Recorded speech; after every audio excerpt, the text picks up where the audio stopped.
માંગણી મારી કે પહોંચાડી દે મંઝિલ પર.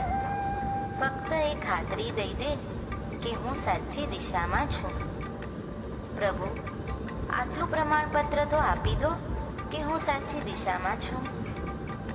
નહીં તો કંઈક એવું બનશે કે તારા પ્રત્યેની શ્રદ્ધા જ મને લઈ જશે છેક મંઝિલ સુધી.